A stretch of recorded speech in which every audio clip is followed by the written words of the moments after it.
क्या कुछ हुआ है अंतर्राष्ट्रीय बाजारों में, किन महत्वपूर्ण ट्रिगर्स पर अब आपको आगे रखनी है नजर, सब पर बात करने के लिए मेरे सहयोगी दीपांशु इस वक्त मेरे साथ स्टूडियो में जुड़ चुके हैं। दीपांशु, मॉर्निंग। मुझे अब आज सुबह समझ नहीं आ रहा कि मैं किस चीज पे बात करूं। फेड के निर्णय पे बात करूं, ये जो इन्फ्लेशन का डेटा उस पर बात करूं, कमोडिटी, करेंसी, इक्विटी, या फिर कल जो अर्जेंटीना क्रोएशिया का मैच हुआ है। आई थिंक सबसे एक्साइटिंग तो वही था जो अर्जेंटीना क्रोएशिया का मैच हुआ है, और अच्छा गेम था। Argentina is through to the finals. Who would have thought, पहला गेम हारने के बाद आप फाइनल्स में देखेंगे। But of course exciting world cup final होने वाला है। ऑफ कोर्स अब फ्रांस पर नजर है, क्योंकि फेवरेट तो वही है जीतने के लिए, फाइनल में आने के लिए एटलीस्ट, पर उस पर रहेगी नजर। बट डेफिनेटली ग्लोबल मार्केट्स बहुत बढ़िया मूड में। जो डेटा आना था यूएस से वो अच्छा आया, और उसकी वजह से बाजार में भी हमने थोड़ा एक्शन देखा, कुछ ज्यादा ही एक्शन दे दिया। आई थिंक एक ओवर यूफोरिया हो गया था जो इनिशियल रिएक्शन आया था, बट नॉनदलेस अच्छे संकेत आ रहे हैं ग्लोबल मार्केट्स में। वैसे अगर आप देखेंगे तो 100 अंक ऊपर डाउ बंद हुआ है, लगातार दूसरे दिन की तेजी। बट इंट्राडे में करीब 850-900 अंकों की रेंज में आपको कारोबार होते हुए दिखा है।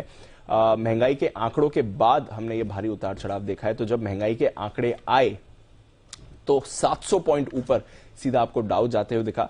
फिर थ्रू द डे थोड़ा गिरकर एक बार तो नेगेटिव टेरिटरी में भी आ गया था। उसके बाद एंड में आपको 100 अंक ऊपर बंदे होते देखा। तो ऊंचाई से 600 अंक गिरा है, बट इंट्राडे में एक बड़ा स्विंग आपने डाउ पर आते हुए देखा है।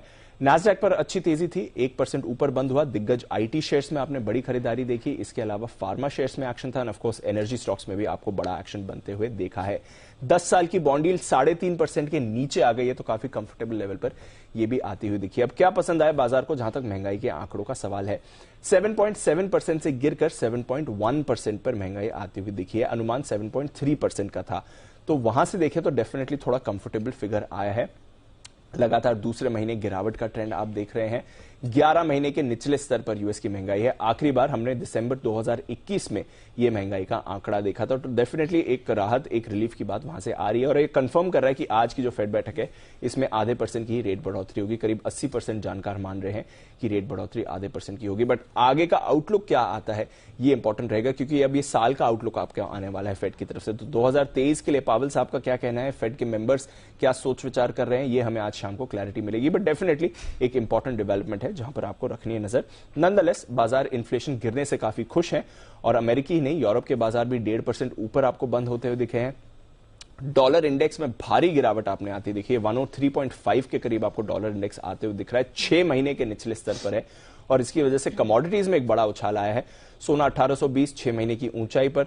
चांदी पर रखिए नजर, $24 पर आपको आती हुई दिख रही है चांदी, और यहां पर करीब 8 महीने के ऊंचे स्तर पर है। वहीं कच्चा तेल भी वापस बढ़कर $80 पर आ गया है। इनफैक्ट कल 3-3.5% की तेजी आपने कच्चे तेल में देखी थी, जो एक बड़ा इंटरडे उछाल था। इनफैक्ट 1-1.5 महीने में सबसे बड़ा इंटरडे उछाल आपने कच्चे तेल में कल आते हुए देखा है। ऑफकोर्स अमेरिका में जो भंडार हैं वो थोड़ा बढ़कर आए हैं, तो इसके लिए उतनी बड़ी तेजी नहीं हुई, बट नॉनदलेस एक्शन काफी बना हुआ है अक्रॉस कमोडिटी स्पेस।